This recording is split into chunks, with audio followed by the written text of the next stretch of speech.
Tu penses tout savoir de ton iPhone, mais en es-tu réellement certain? Eh bien pour le savoir, ce n'est pas compliqué, il va falloir regarder cette vidéo. Une vidéo qui va te permettre de briller en société. La plupart du temps, l'iPhone fonctionne comme on le veut. Que l'on aime ou pas Apple, on ne peut que saluer les efforts réalisés par la firme pour rendre ses produits les plus accessibles possibles. Mais dans ce monde, la perfection n'existe pas. Et il arrive forcément un temps où notre iPhone déçoit. Un temps où il ne remplit pas sa fonction. Du moins, pas comme on l'entend. Et si je te disais que la plupart de ces comportements erratiques peuvent être facilement corrigés, et ce grâce à de simples options qui ne sont pas toujours faciles à trouver. Ce n'est pas une révélation, mais les iPhones ont pas mal gagné en embonpoint. De plus en plus larges, ils ne sont pas toujours faciles à utiliser d'une seule main. Fort heureusement, il y a des solutions, dont une en particulier qui devrait être très utile. Elle consiste en effet à rendre le clavier virtuel utilisable d'une seule main en le ramenant à gauche ou à droite. Et le plus beau, c'est que tu n'as même pas besoin d'aller dans les réglages pour le faire. Va simplement dans une application qui prend en charge le clavier virtuel, comme Message par exemple. Maintiens la pression sur le bouton en bas à gauche du clavier. Un bouton en forme de planète. Un menu contextuel apparaît. Tape sur le bouton situé en bas tout à gauche ou tout à droite pour amener le clavier vers la gauche ou vers la droite. Et pour quitter ce mode, il suffit de taper sur la flèche qui apparaît à côté du clavier. C'est sans doute la question que vous m'avez le plus posée. Comment utiliser le flash comme LED de notification? Eh bien en fait, c'est assez simple. Va dans les réglages, puis dans le menu accessibilité. Descends un peu et tape sur le menu audio visuel. Descends tout en bas de la page et active l'option flash LED pour alerte. Cette fois, on va parler d'une fonction qui est dispo depuis iOS 15.4. Une fonction qui ne te sera pas forcément utile maintenant, mais qui pourrait rapidement le devenir par la suite. Elle consiste en effet à configurer Face ID pour qu'il fonctionne avec un masque. Une fonction que tu connais sans doute, mais qui se devait d'apparaître dans cette vidéo. Sans surprise, tu vas devoir aller dans les réglages et dans le menu intitulé Face ID et Code. Tape ton code, descends sur la page, tape sur Face ID avec un masque. L'iPhone te demandera de mettre un masque et de lancer le scan. Exécute-toi. L'iPhone est une formidable machine à photographier, même lorsqu'on est adepte de photos sportives. Car oui, iOS intègre un mode rafale. Un mode très bien conçu par ailleurs, car reposant sur l'utilisation d'une touche. Du moins lorsque la bonne option est activée. Ce qui n'est pas le cas par défaut. Et non. Va dans les réglages, puis dans le menu Appareil photo.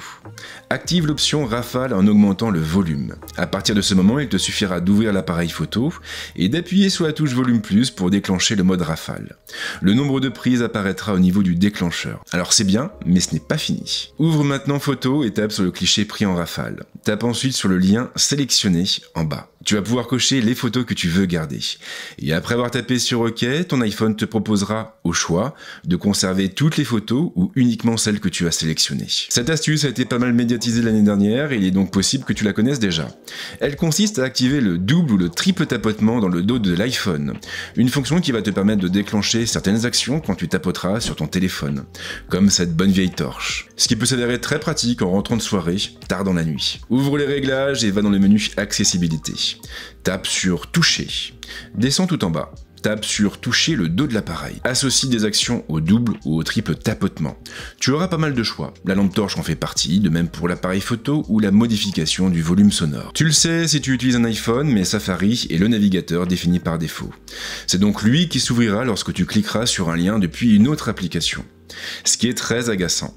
Maintenant, il est parfaitement possible de changer le navigateur par défaut. Une option très difficile à trouver, étrangement. Enfin non, ce n'est pas vraiment étrange. Sans surprise, il va falloir te rendre dans les réglages. Descends et tape sur Chrome ou sur un autre navigateur que tu as installé. Tape ensuite sur le bouton App du navigateur par défaut. Sélectionne le navigateur que tu veux utiliser par défaut. Imagine un instant. Tu es en soirée, tout se passe bien, tu es spirituel et désirable. Ta petite copine te demande un truc. Tu déverrouilles ton téléphone, tu lances une recherche et bam, ton iPhone fait apparaître Tinder dans la liste. Tu risques bien sûr de passer une très mauvaise soirée, mais rassure-toi car Apple a pensé à tout, les petits coquins. Ouvre les réglages, va dans le menu Siri et recherche. Descends dans la liste jusqu'à l'application qui pose problème. Tape dessus. Désactive l'option Afficher l'app dans la recherche. Descends encore. Désactive l'option Suggérer l'app pour être sûr qu'elle n'apparaisse pas dans les suggestions de Spotlight. Nous stockons toute notre vie sur notre iPhone. Et cela veut également dire que nous devons à tout prix protéger les données qui sont dessus. Encore plus lorsque nous utilisons notre téléphone dans un cadre professionnel. Imagine un instant qu'une personne mal intentionnée te vole ton iPhone et parvienne à le débloquer. Et j'ai évidemment une solution pour ça. Va dans les réglages, puis dans le menu Face ID et Code. Tape ton code pour accéder aux paramètres. Descends tout en bas. active l'option effacer les données. Une fois que ce sera fait, ton iPhone supprimera automatiquement les données stockées dessus après 10 tentatives d'accès échouées. Tu te balades joyeusement sur ton site préféré et tu veux voir un peu quels sont les trackers actifs? Eh bien c'est tout à fait possible. Et c'est même très facile. Ouvre Safari, va sur le site de ton choix. Tape sur les 2 A situés dans la barre de recherche. Tape ensuite sur rapport de confidentialité. Safari t'affiche le résumé de tous les trackers présents sur la page. Voilà donc pour certaines des fonctions cachées les plus cool d'iOS 15. Et bien sûr, si tu en connais d'autres, c'est pas compliqué, tu laisses un petit commentaire à la suite de la vidéo. J'adore découvrir de nouvelles fonctions ou de nouveaux réglages. Et bien sûr, si tu as aimé ce que tu viens de voir, n'hésite pas à liker la vidéo, à la partager et à t'abonner. Mais si tu le fais, surtout pense à activer la petite cloche. En ce qui me concerne, je te souhaite de passer une bonne semaine, un bon week-end, et on se retrouve très vite avec d'autres vidéos. Ciao!